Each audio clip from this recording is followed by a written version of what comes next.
Hello and welcome to the next lecture in this pattern recognition course. We have been considering some basics of statistical learning theory. Specifically, we are looking at a formalism that will allow us to address the issue of whether a learning algorithm learns correctly, or what we call the generalization abilities of a learning algorithm, right. So, we are basically considering a formalism for addressing the issue of generalization abilities of a learning algorithm. What we are looking at is the general framework of empirical risk minimization. Right? We are looking at approaches that define a suitable loss function and then try to minimize the risk. Okay? That is the general framework we are following. And the question we are looking at is what I told you last class is called the consistency of empirical risk minimization. That is, that the minimizer of empirical risk, is it close in a proper sense to the minimizer of the true risk. Okay. So, let us briefly review the formalism once again to get our notation right, and then go ahead and see what is needed. Okay.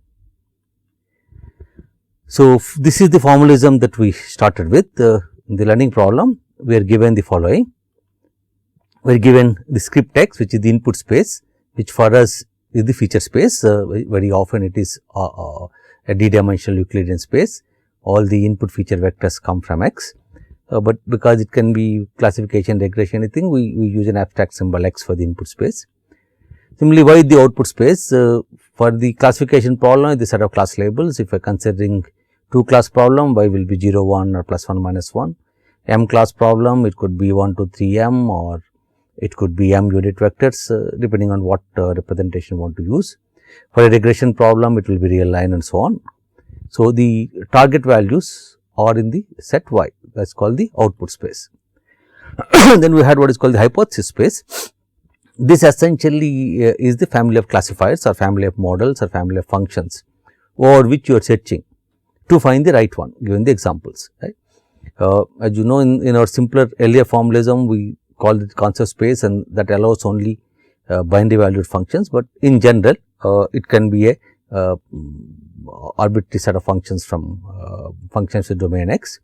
So, specifically we defined elements of this hypothesis space to be functions that map the input space X into some other set A, which we call the action space. So, A could for example be Y, right. If we think that each H is a classifier, and say for example, Y could be 0, 1, then each H, each little h, which is a element of the hypothesis space, could be a binary valued function on X. Or even when Y is equal to 0, 1, as we saw, A could be the real line, then H assigns a real number to each feature vector. So, it is like a discriminant function. So, you know, this is a generic kind of formulation, whereby we can accommodate many different learning situations, right. So, hypothesis space consists of functions that map the input space or the feature space to some other set called action space. Mostly it will be either the class labels or some real numbers. Then the training data is as usual sets xi, pairs xi, yi, xi in script x, yi in script y, which are drawn independently according to some distribution pxy on x cross y. So, we are not talking of any target concept, as I explained last class. So, there is no one particular hypothesis in the hypothesis space according to which all training data are classified. Training data are simply drawn using some distribution pxy on script x cross script y. So, which in particular means, as we explained last class, given a particular x, more than one y can have positive probability, right. So, because we can always factorize pxy as the marginal of x multiplied by the conditional of y given x, right. So, if the conditional of y given x is a proper distribution, then same x can come from with different y with different probability. This is like overlapping class conditional densities and so on, because most often we have such situations of overlapping class conditional densities or other similar source of noise. That the examples are drawn IID according to distribution x y as the last class allows us to handle many realistic situations. Okay. But now that there is no target hypothesis as such, because given these examples I am asking which H is the best, we have to define some goal for learning. So, we have used the loss functions for defining the goal of learning, right. So, a loss function maps y cross A to R, that is given a target value or a class label and a hx, given a y and a hx, it assigns a real number. By convention, we will assume loss values are always non-negative, that is why we said R plus here. So, the idea is L of y comma hx tells you on a random example x y, if I use h to predict y, what is the loss I suffer. Okay. Then we define the risk function. So, on a random example y x comma y, L of y comma hx tells me the loss I suffer. So, if I take the expectation of this with respect to the Pxy distribution. So, I return the expectation as an integral with respect to the Pxy distribution. So, if I take expectation of L of y comma hx with respect to the Pxy distribution, that is what we call the risk of the function h. So, risk of h is the expectation of loss. It tells you on the average is defined by on samples drawn according to Pxy from x cross y, how well does h do, and doing well is in terms of the loss function which we specify. We can decide how to measure the loss. We have seen many different loss functions and so on last class. So, this is the risk function, and just for mathematical niceness, if we are defining this as the risk function, for every h in my hypothesis space, this expectation integral should exist. Right. L is anyway bounded from one side, we are assuming it to be non-negative. So, we will simply assume L is bounded on the other side also. So, that the expectation always exists. That takes away any more technical questions on whether for every h or h exists and so on. Most of what we say, quite a bit of it can also be said for loss function that are not really bounded, but satisfy some other criterion. But it really, because we are only looking at a generic flavor of this statistical learning theory results, it does not take away anything if you make a slightly more simplifying assumption. Actually, later on we will make even more simplifying assumptions. So, we are simply assuming that L is bounded, so that the expectation always exists. Okay. H star is defined to be the global mean measure of H. So, is the argmin over the script H of R of H. So, H star is that function in my hypothesis space which achieves the global minimum value of risk. Right. Of course, as we see, H star may not be unique, but really it does not matter. We will compare different functions only with respect to their risk value. So, the idea is that the goal of learning is to find H star. Essentially, H star is not unique, but by H star we mean we want to find something whose risk is same as R of H star. Okay. That is the global minimum of risk. So, we are essentially interested in the global minimum of risk, because we do not have a target concept now. We specified a loss function that tells how to measure how good the prediction by a particular function is, and the expectation of loss is risk, and the goal of learning is to find a function that achieves the global minimum value of risk. Okay. The problem of course is that we cannot directly minimize R, right. Given a particular H, I cannot calculate R of H because I do not know Px. As a matter of fact, as we seen earlier, our whole idea of the formalism is our algorithm should work no matter what Pxy is. So, given a particular H, I can't even calculate RH. So, minimizing R directly is not feasible. So, what is our idea? We define an empirical risk function, which is actually the sample mean estimator of R. Right? R is the expectation of Ly comma Hx. We have xi, yi, IID samples. So, instead of the expectation, I take the sample mean, that is 1 by n Ly Hxi summation, and that is what we call the empirical risk function. Given our sample training data set xi, yi, I can calculate the empirical risk function for every H, and we define the global minimum of the empirical risk function as H hat star n. So, this is a estimate of H star, that is by a hat, and estimate obtained through n samples, that is by the subscript n. So, we call this H hat star n, and what does any learning algorithm do? It learns H hat star n by minimizing the empirical risk. Okay. This is our overall framework. So, we are interested, we specify some loss function, we are interested in minimizing risk. So, we want to find a H, that H is global minimum risk, we cannot minimize risk directly. So, we minimize empirical risk instead, right. So, let us sum this up. Our objective is to find H star, which is the global minimizer of risk.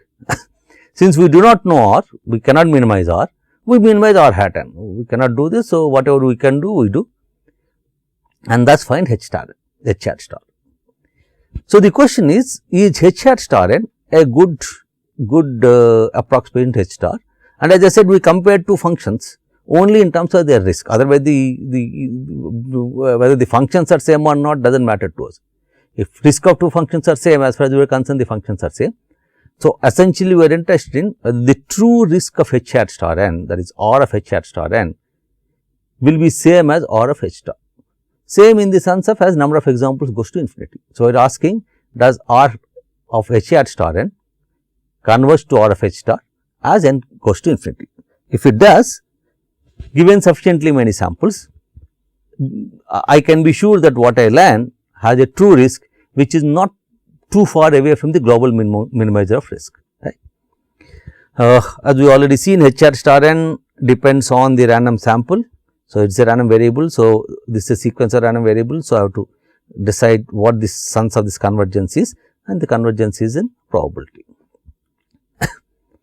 So, this is the issue of consistency of empirical risk minimization, that is what we want to address now. Okay. So, the issue of consistency of empirical risk minimization is I am learning H hat star n, while as I am interested in H star. Of course, functions are distinguishable for me only based on their value, the values of their risk. So, is the true risk of H hat star n close to the global minimum of risk, which is R of H star, right. This is what I want to ask.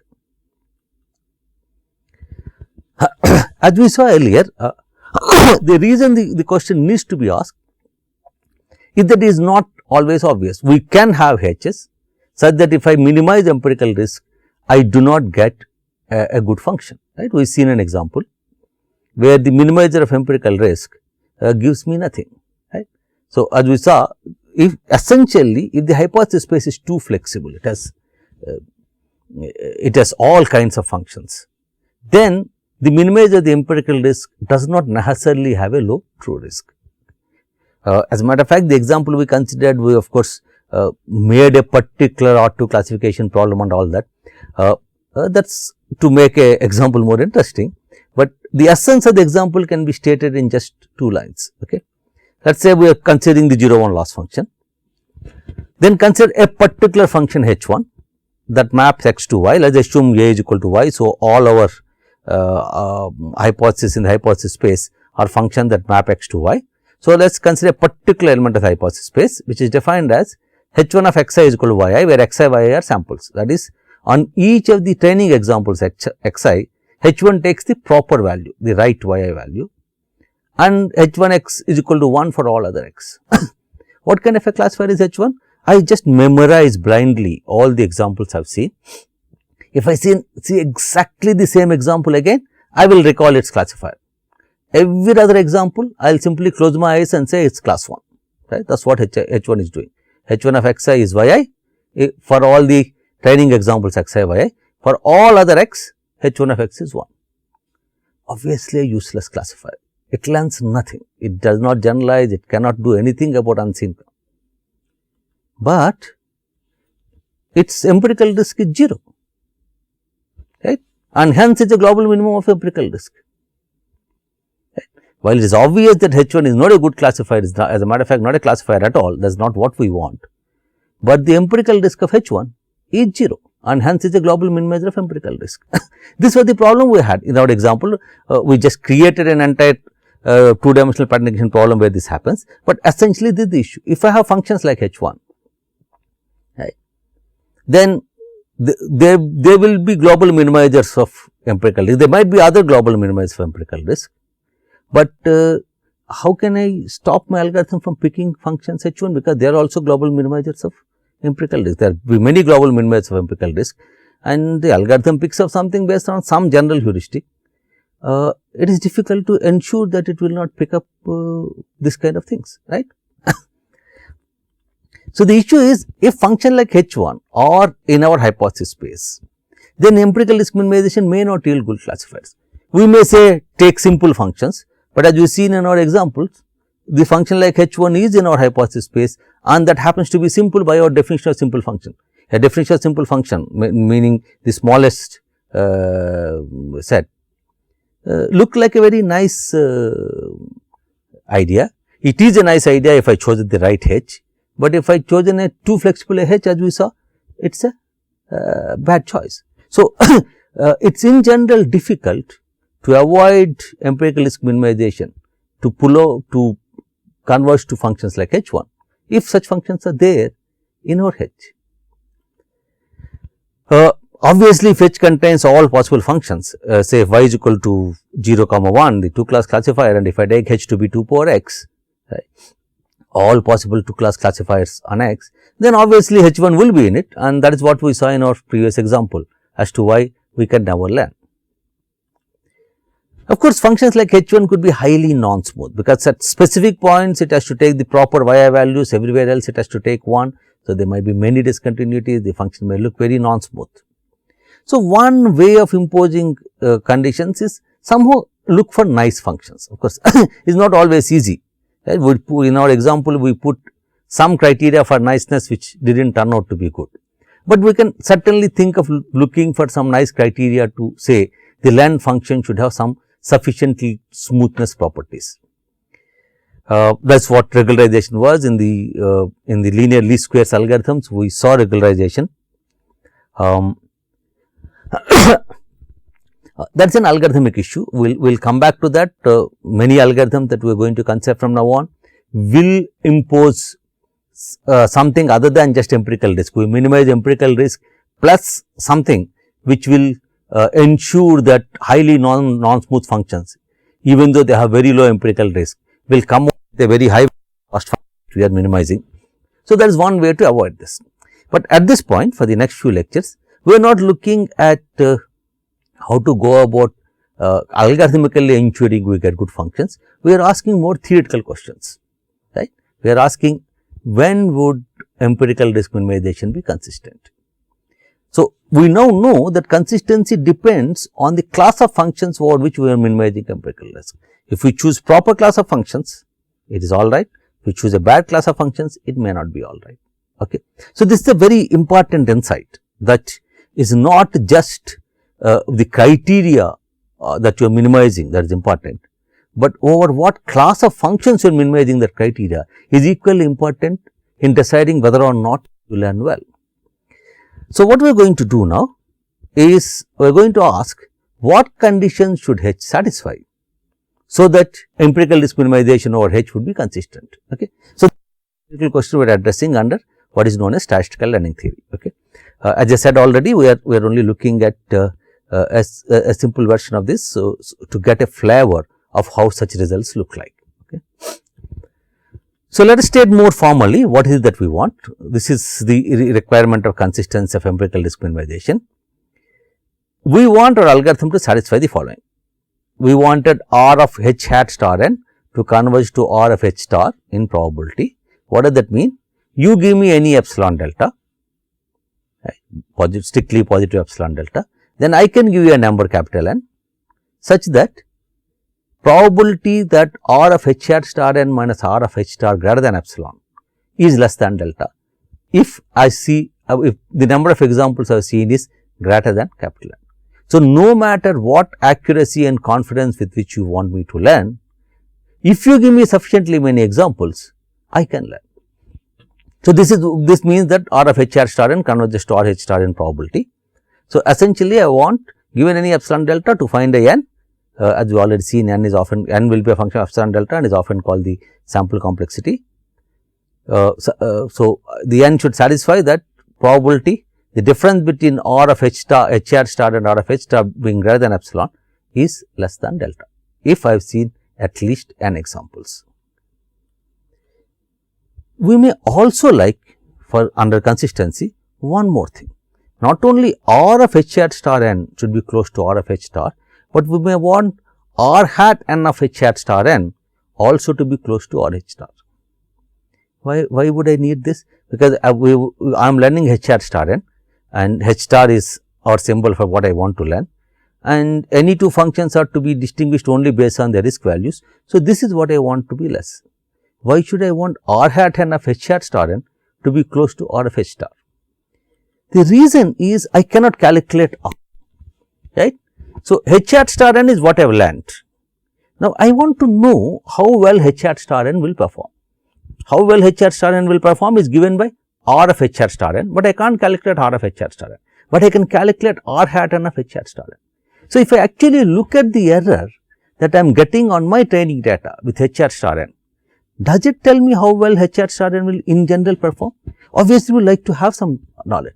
So, we like to at least approximately know the true risk of what we learn, right. Then we can estimate how well our classifier will do. So, in addition to satisfying this, which is the strict consistency requirement for empirical risk minimization, we would also like to satisfy this. As it turns out, if I can satisfy this, I will satisfy this also. So, I am not really asking much. We will see at least some simple proofs for this. So, this is what we want. Okay. So, we are asking for what kind of families of functions H do these conditions hold. Okay. Now, we are not considering algorithmic issues. We are somehow assuming that given some loss function, I have an algorithm that can minimize empirical risk, right, that can actually find the global minimizer of empirical risk, which is not a simple issue. We already seen that there are two issues in learning, one is optimization and one is statistics.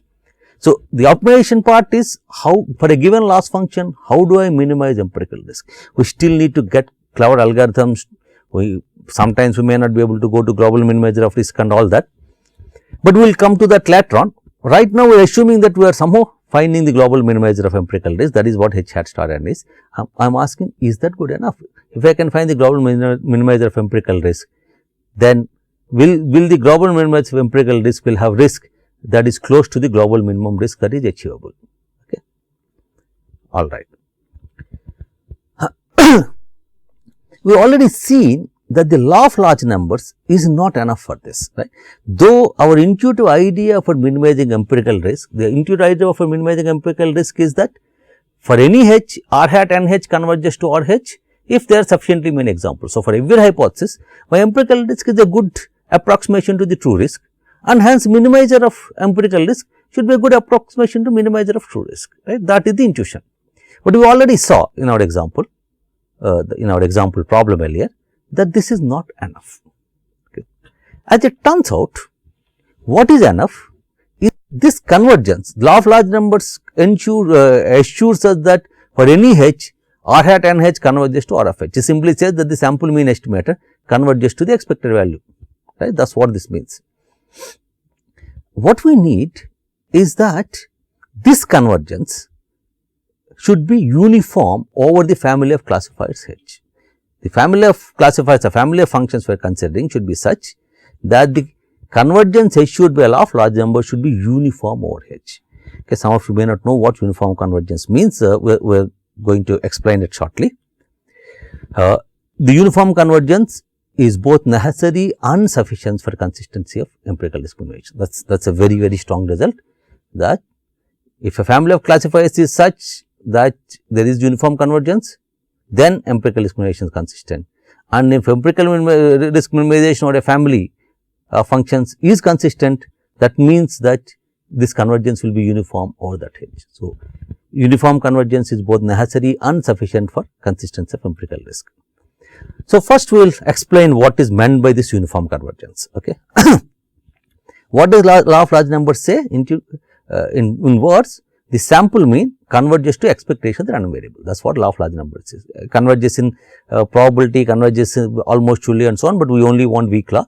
So, we know sample mean converges to expectation of random variable in probability, which in the context of empirical risk, what does that mean? R hat n h is the sample mean estimator of the expectation R of h for any given h. So, R hat n h minus R h greater than epsilon will be less than delta if I have sufficiently many samples. So, in the context of empirical risk minimization, law of large numbers says that for any specific h, given any epsilon delta greater than 0, there exists a n less than infinity such that probability that the difference between R hat n h minus R h is greater than epsilon is less than delta. So, you give me any epsilon delta, I will tell you a sample size such that if I have seen that many samples, that many ID samples, then the difference between the sample mean and the true mean be greater than epsilon would be less than delta. This is what convergence and probability means. This is what weak law of large numbers is. Because when we write epsilon delta definitions, we sometimes do not pay attention to all the niceties, even though we may implicitly know them. When we say this n exists, the idea is I fixed a h, then you give me an epsilon delta, I give you a n. So, what does that mean? The n that exists can depend on epsilon delta and can also depend on h, right. For a particular h, for a given epsilon and delta, right, no matter what epsilon delta you give me, I have to exhibit such a n. But you are telling me for this h, I want to know whether this converges in probability or not. So, to exhibit that, I have to say, okay, give me any epsilon delta, I will find you a n. Once I can show that, then the convergence is there, which means the n that I have to give you can depend on epsilon delta and also on h. The convergence is said to be uniform if the n that exists depends on epsilon delta, but not on h. Right. So, for any h and any epsilon delta, the n is a function of only epsilon delta, not h. What does that mean? That if you give me some epsilon delta and I give you an n epsilon delta, and now this n epsilon delta, n of epsilon delta, I wrote n of epsilon delta to explicitly remember that n is a function of the epsilon and delta that we are giving. The same number of samples works for all h. That is, you give me an epsilon delta, then I will give you a number n of epsilon delta. If I see that many samples, then the sample mean estimate of any h will be close to its true expectation. Okay. That is what uniform convergence means. So, we can write it like that: R hat and h converges to R h uniformly over the family h if for any epsilon delta, you give me any epsilon delta, then I can give you n of epsilon delta such that probability of this difference R hat n h minus R h greater than epsilon, but this difference is R hat n h minus R h supremum over all h. At among all the elements of the hypothesis space, the maximum difference between R hat n h minus R h being greater than epsilon is less than delta. That means, if I see n epsilon delta samples, then for every single h, probability that the difference is greater than epsilon less than delta, because the probability that the maximum difference is greater than epsilon is less than delta, right. So, this definition implies that the same n epsilon delta works for all h belong to h. So, this is the definition of uniform convergence. So, convergence given by the law of large numbers only means this: given a h epsilon delta, there can be n which can be a function of epsilon delta h to satisfy this for that h, right. Whereas, uniform means the supremum over all elements of the hypothesis space of the difference between R hat n h minus R h, that supremum value being greater than epsilon should be less than delta. We have to put supremum rather than maximum, because h may be infinite. If h is infinite, maximum may not be defined. Okay. Generally, maximum you say something is maximum if it is attained in the set. So, for infinite sets, maximum may or may not be attained, that is why we call it supremum. So, it is easy to so if what we said earlier is that uniform convergence is necessary and sufficient for uh, consistency of empirical disk minimization. So, what we will first do is show that if uniform convergence is there, then empirical disk minimization is consistent. That is because showing the sufficiency of uniform convergence is much easier. So, let us show that, at least then we will understand where we are using the uniform convergence. So, we will show that if the convergence given by law of large numbers is uniform, then empirical disk minimization would be consistent. Okay. So, what do you have to do for consistency of empirical disk minimization? We essentially show that R of H hat star n minus R of H star, of course, the absolute value can be controlled. Can be controlled means, if you by taking n sufficiently large, the difference can be made as small as I want with as large a probability as I want. So, let us first handle this number R H hat star n minus R H star. I can write it like this. What did I do? I added a R hat and H hat star n. I subtracted a R hat and H hat star n and added a R hat and H hat star n.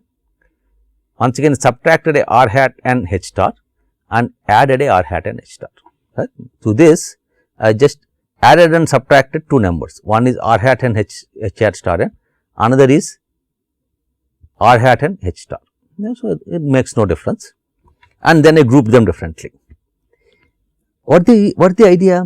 See, in the first bracketed term, I have the same element of S, something that is called H hat star n, and I have R of that minus R hat n of that, right. This can be controlled using my law of large numbers. Similarly, here I have R hat n and R on the same element of H, some element that is called H star. So, the first and last terms are easily bounded, so to say, by using law of large numbers. What about the middle term? I can get rid of the middle term. Why can I get rid of the middle term? The middle term R hat and H hat star n minus R hat and H star is always negative, right? It is non-positive. Why is it non-positive? Because by definition H hat star n is the global minimizer of R hat n. So, R hat n of H hat star n is less than or equal to R hat n of anything, and hence in particular R hat n of H star. Because H hat star n is the global minimizer of R hat n, R hat n of H hat star n minus R hat n of anything. So, in particular H star has to be less than or equal to 0.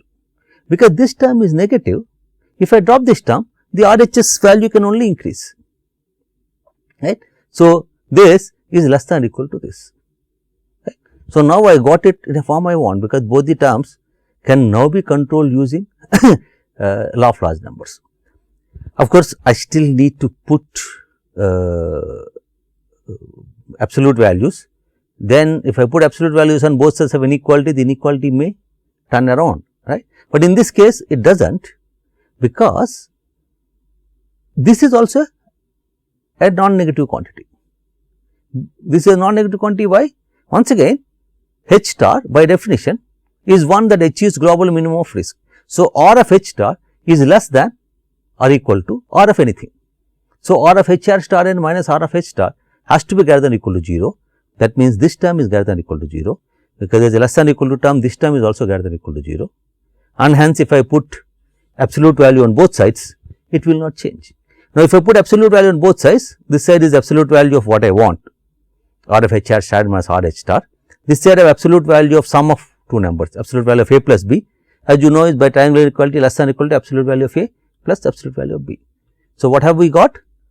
R of H r star n minus R H star absolute value is less than or equal to absolute, the difference between R of H hat star n minus R hat and H hat star n and R hat n of H star minus R of H star. Now, because I have uniform convergence, given a particular n, the sample mean estimator of every element of H is close to its true value with the same level of accuracy. What does that mean? Because of uniform convergence, I can find a n such that if I have that many samples, then both terms on the RHS can be made less than epsilon by 2 with a high probability, right. Because this is of course the law of large numbers for H hat star n, this is law of large numbers for H star, but because I have uniform convergence, the same n will work for any two elements of H. Okay. So, with the same number of, I can find a number of samples, so that both these terms are less than epsilon by 2, because both of them are less than epsilon by 2, with the same this will also, this will be less than epsilon. That is the basic idea of the argument, because with a high probability I can make both these terms less than epsilon by 2, with a high probability I can make this term less than epsilon, right. That shows consistency of empirical discrimination. Okay. In while for the rest of this series of talks on series of lectures on statistical learning theory, we will be using this kind of argument many times. We will have a inequality like this among random variables, and I say, okay, if you can control the right hand side, you can control the left hand side. If you can make this sufficiently small with a high probability, you can make this sufficiently small with high probability. Since people who come across argument for the first time, may not really see it immediately. So, for one time we will make this argument very precise. Okay. So, so that we also know how to actually argue it using epsilon deltas. What is it we are saying? Because of uniform convergence, you give me any epsilon delta, there exists a n epsilon delta such that if I have seen n epsilon delta examples, so if the number of examples n is greater than capital N of epsilon delta, then for both H hat star n and H star, which are two arbitrary elements of H, the uniform convergence of law of large numbers holds. So, probability absolute value of r H hat star n minus r hat and H hat star n greater than epsilon by 2 is less than delta by 2, and similarly. Of course, I can do it for any epsilon delta. So, I can, you give me epsilon delta, I can put an epsilon by 2 delta by 2 and find a corresponding n here. So, I can achieve this. The uniform, because we are assuming uniform convergence guarantees that given any epsilon delta, there exists a n to satisfy this. This is what we are given. Given this, this is what we want to show. For the same n epsilon delta, r H hat star n minus r H star greater than epsilon probability is less than delta. This is what we want to show. Given this, we want to show this. Okay. So, to do this, let us define three events A, B, C. A is r H hat star n minus r H star less than epsilon. This is what we want. B and C are the two events that we already know we can control using law of large numbers. This is r H hat star n minus r hat and H hat star n less than epsilon by 2. This is r H star minus r hat and H star less than epsilon by 2. Right. This is the inequality that we already proved. What does that mean? If both B and C are true, if the event both B and C happen, if both B and C are true, then this is less than epsilon by 2, this is less than epsilon by 2. So, the sum is less than or equal to epsilon. So, if both B and C happen, then A is also true. Right. What does that tell me? Given the events like this, what it tells me is A is a superset of B. If B and C occur, then A occurs.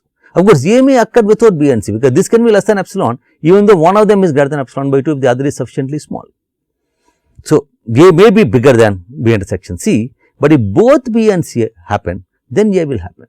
So, B intersection C is a subset of A. If I take complements on both sides, which means A complement is a subset of B complement union C complement. Now, as we know, if A is for two events A and B, if A is a subset of B, probability of A is less than or equal to probability of B. So, we know probability of A complement is less than or equal to probability of B complement union C complement, and we know probability of union of two sets is less than or equal to sum of the probabilities. This is called the union bound. It is very useful bound in statistical learning theory. We use it again and again. Probability of union is always less than or equal to sum of the probabilities. Now, we know probability B complement and probability C complement both are less than delta by 2. What is B complement? This is greater than epsilon by 2. C complement, which is greater than epsilon by 2, right. That I know is less than delta by 2, right.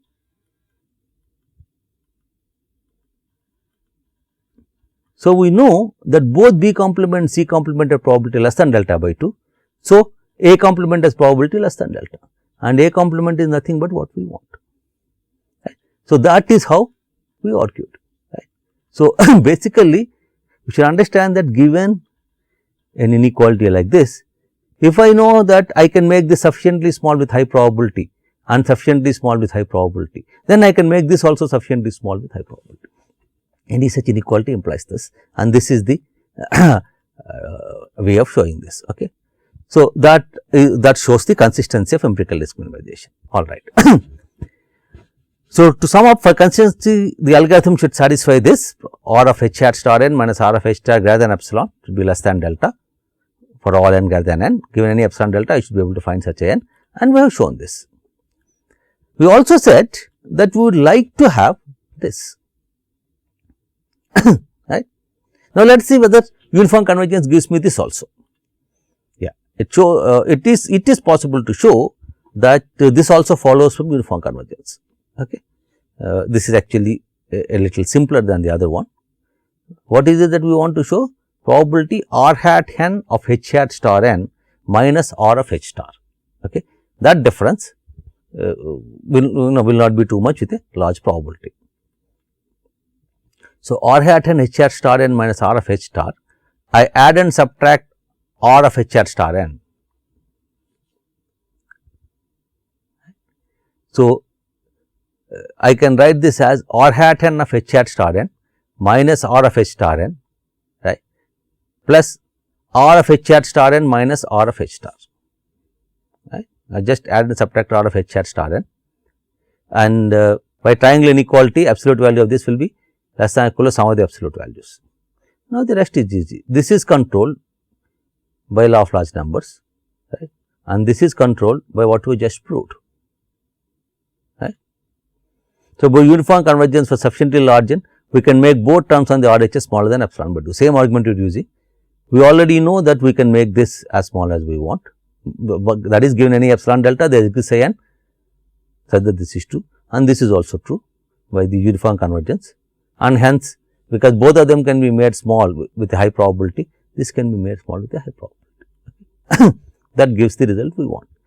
So, we get consistency as well as the empirical risk we find of the minimizer of the empirical risk, that is the global minimum of the empirical risk would actually be close to the global minimum of true risk. So, if we just minimize empirical risk, we do find something that also minimizes true risk, that is what we want, and the actual empirical risk we calculate for the global minimizer, that the global minimum of the empirical risk is a good estimate of the true risk of the classifier. So, everything is fine if we have uniform convergence. Okay. So, if R hat n h converges to R h uniformly over the class of functions you have chosen, then consistency is true. Of course, uniform convergence is also necessary for consistency. Unfortunately, the proof of necessity is much more involved, and hence cannot be present in this course. It is a little beyond the mathematics that we are pegging this course on. So, we will not prove the necessity, but we will just take that uniform convergence is both necessary and sufficient. We have seen the sufficiency proof, the necessary proof we just take for granted. Okay. The next question is, given a H, how do we know whether the needed uniform convergence holds or not? So, okay. I wanted consistency, you said okay, consistency holds if law of large numbers convergence is uniform over H. Now, how do I check given a H whether the convergence is uniform over H or not? I need some useful and easily calculatable characterization of family of functions for which this holds. So, given a family, there must be some simple way for me to check whether or not uniform convergence holds, right. This is what we are going to do next. Okay. For this, we consider only family of binary valued functions on X, right. We do not consider any hypothesis space, that is we are considering y is equal to A is equal to 0 1. Okay. So, we will only do this for two classifiers, and assuming that I am searching over only classifiers, okay, not any real valued functions, because doing this for real valued functions this will be complicated enough. Doing it for real valued functions is much more complicated. So, we will consider only this class, and we will also assume for simplicity that we already anyway assume that loss is bounded. So, we assume is bounded between 0 and 1. Okay. Once it's bounded on the other side, making it between 0 and 1 is not particularly more restrictive, but this makes the rest of the mathematical treatment a little simpler. Okay. Okay. So, now the question is, for what kind of H does the uniform convergence holds? So, let us look at some simple cases. So, first we note that if H is finite, then the uniform convergence always holds. Why? Suppose H is some m functions, H1, H2, Hm, okay, for some finite number m. The law of large numbers anyway says for each H, the convergence holds. So, give me any Hi and an epsilon and delta, then I will have a n that is a function of Hi, epsilon and delta, I will write it as Ni epsilon delta. So, give me Hi, epsilon and delta, then there will be Ni of epsilon delta, such that probability r hat n Hi minus r of Hi greater than epsilon is less than delta, if n is greater than Ni epsilon delta. Now, I take n epsilon delta to be maximum over I Ni epsilon delta. I can always do this because I am taking maximum over finite numbers. Giving me any finitely many numbers, the maximum always exists. Okay. The n will be finite. If you give me finitely many finite numbers, right, each of these ni's are finite. If you give me finitely many finite numbers, the maximum is always finite. But if you give me infinitely many finite numbers, it is it, right. If you give me 1, 2, 3, so on. What is the maximum? For any finite subset of it, there exists a maximum, but for there does not exist a maximum, right. But because here I have only finitely many functions, the maximum exists. So, what does this mean? If you now give me n epsilon delta examples, this will hold for every Hi, right. So, this n will work for all Hi and hence uniform convergence holds, right. This is very straightforward. There are only finitely many functions. For each H there is an n, and if I take the maximum of all those n's, that will work for all the H's, and hence for finite H the uniform convergence always holds. Okay. This of course is not particularly great insight, but let us actually calculate the bound on the examples needed, right. Here we have not calculated an epsilon delta, just saying it exists. Let us say, can I calculate an epsilon delta? One way I can calculate is if I can bound this probability, the LHS probability, by a function that depends on little n. If I can find it depend on little n, then I can say that function should be less than delta, and then do some algebra to say if that function has to be less than delta, how large n should be. So, basically the idea is I should bound this probability, right, the probability on the left hand side of this inequality by some function of n. See, this is a sample mean, this is the expectation. I want probability of the difference being greater than epsilon. There are many bounds. For example, I can put a Chebyshev bound, right. But all such bounds, so what is it I want to do? We want to bound this probability with a function of n. Of course, I can use many bounds, but if I use any bounds, for example, if I want to use Chebyshev bound, then I need variance of this random variable, which is like knowing movements of the random variable L y comma hx for xy random according to pxy. Because I do not know pxy, I can't calculate those movements, right. So, if when I want to bound it actually, I need to find some proper inequalities to bound this. The standard inequalities which may need the movements of the random variables are not good enough for me. So, we essentially need some distribution independent bounds. Okay. There are such distribution independent bounds. Let us say Zi is or Zi meaning Z1, Z2, some Zn or IID random variables. All of them take values in some interval a comma b and let us say their mean is mu, because their IID all of them have the same distribution. So, same mean. So, Z1, Z2, Zn are independent random variables identically distributed, taking values in a comma b and having mean mu. Then there is what is called a two-sided Hovding inequality, which says that the difference between the sample mean and the expectation being greater than epsilon is bounded above by 2 times exponential minus 2 n epsilon square by b minus c whole square.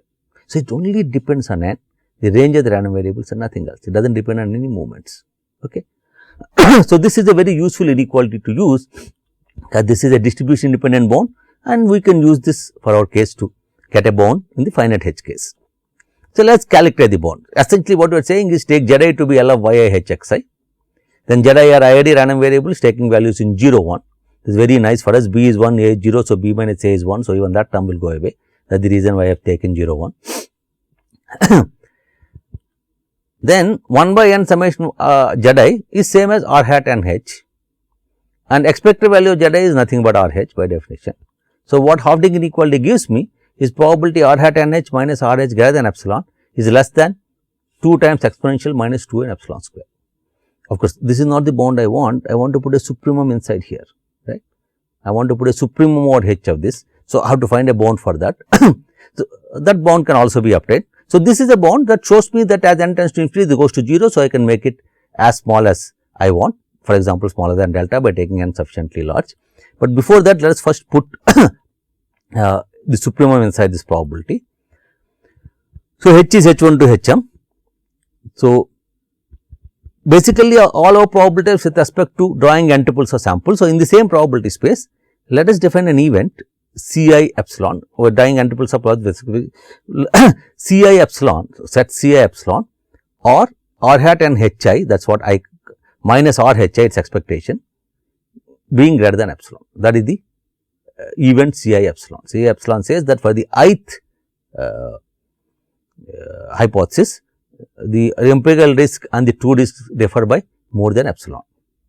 Then what we have just shown is probability of the event Ci epsilon is less than 2 exponential minus 2 n epsilon square. This is true for every I. Now, if I want to put supremum here, so I am saying for some, what is the probability that for some H or the other, this difference is greater than epsilon. That is same as probability of the union of all the Ci epsilon sets.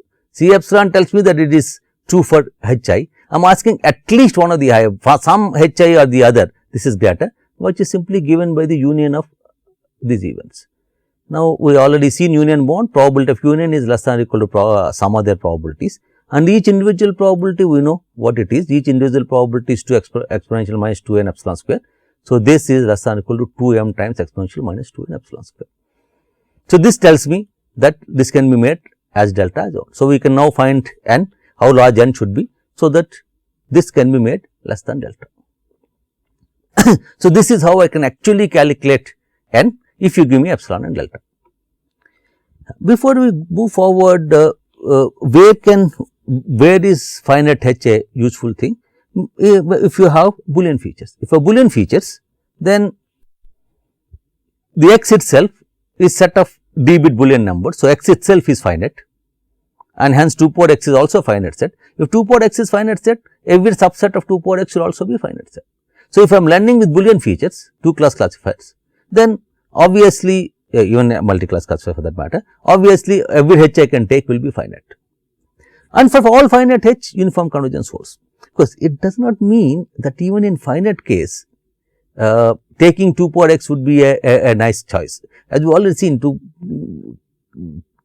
complete or all possible classifiers never learns well, that we can still see. Why? Basically, because x itself is finite, saying given sufficiently many examples, I can learn means nothing, because there are only 2 power d examples. If you see all the 2 power d examples, then what more do you want to see? There is nothing more to see, nothing more to predict. So, what is important is, given epsilon delta, how many samples do you need, right? Now, it is this, my m is the total number of elements. If x has 2 power d elements and I am considering all binary valued functions on x, m will be 2 power d, right.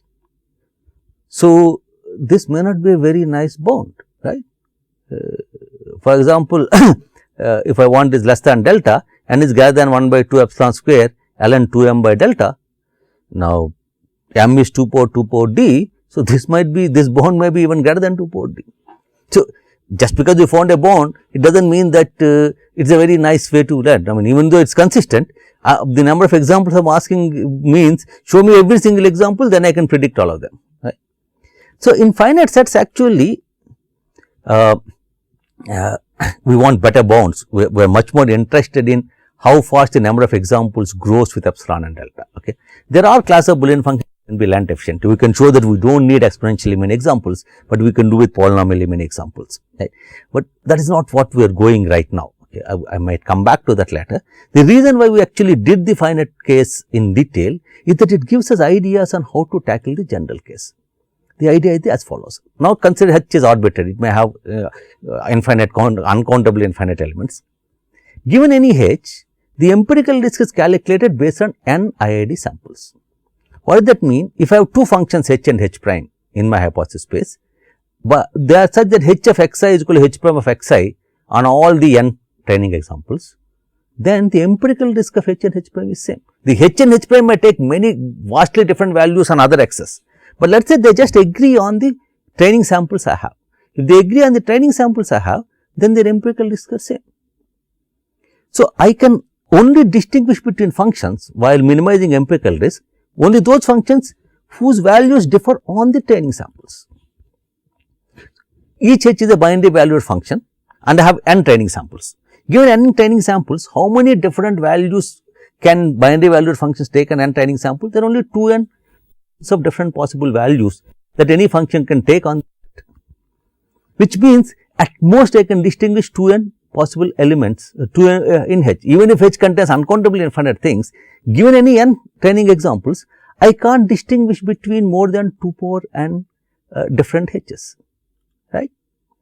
Hence, based on the values of r hat n, we can only distinguish between finitely many functions from H. So, what is the insight we got? Given n training examples, as far as empirical disk is concerned, only finitely many, at most 2 power n functions from H can be distinguished. Which means, we may be able to employ the same argument that we used in the finite H case to tackle the general case, right. That is the reason why I looked at it. Okay. So, how do I employ the finite H case? In the finite H case, I have this, where m is the total number of functions. Unfortunately, if I put m is equal to 2 power n,